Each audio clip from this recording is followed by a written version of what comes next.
We have problems, we have mice, we have the way I told you. Heat is broken, often it doesn't work.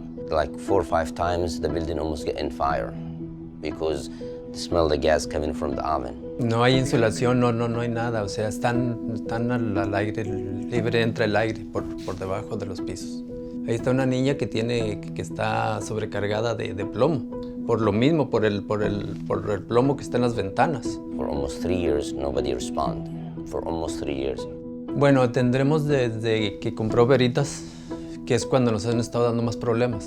No tenemos los problemas que tenemos ahorita con los otros dueños.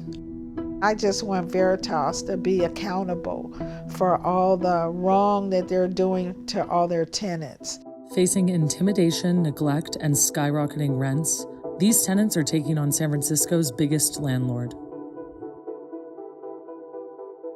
I've lived at our current building at 1035 Sutter since October 1989, which makes it approximately 32 years.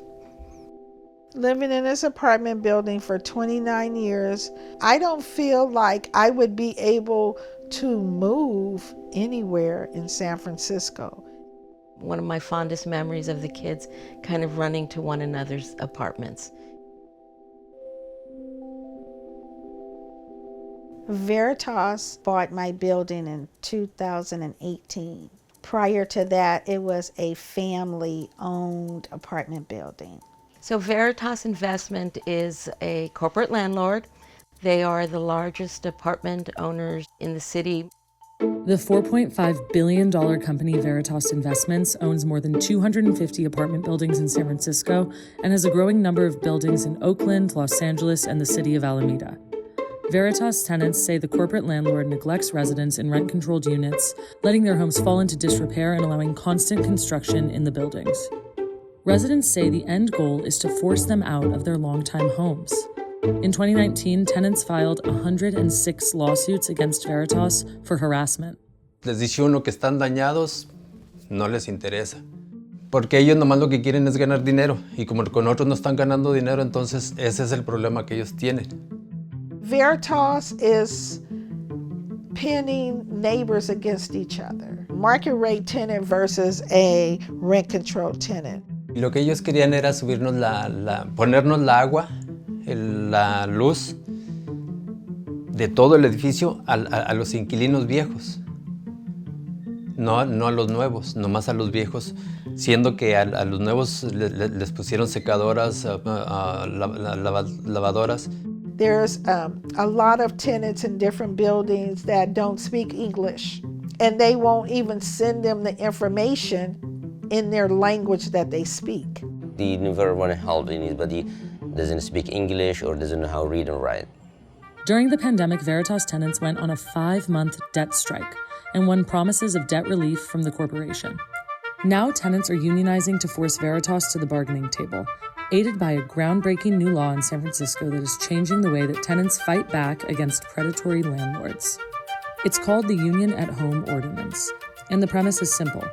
Tenants who unionize can bargain with their landlords, just like unionized workers bargain with employers. It's really seeing that together we can get stuff done, and not be ignored and not pushed to the side as we were formerly. And that, I think, is the heart of the right to tenant organize. When you have a problem, you're not going at it alone. You now have the whole Veritas Tenants Association that's going to support you, and I am going to be in that group. Sí siento bastante apoyo por medio de la asociación. Vamos a pelear nosotros también, la unión, y yo principalmente voy a pelear hasta donde lleguemos. At least 24 Veritas buildings have unionized so far, and more are joining the movement. The intent of this is to have a voice and have an opinion about where you live and about your living conditions, about your safety, about your health, about your rent increases. Para toda la gente que vive en los edificios de Veritas, échenle ganas y vénganse a pelear, vamos a demostrarles a ellos que también nosotros podemos apoyarnos. Es feo no ponernos a luchar por nosotros mismos, por nuestra salud, por la salud de nuestros hijos, de todas las personas que hay a nuestro alrededor.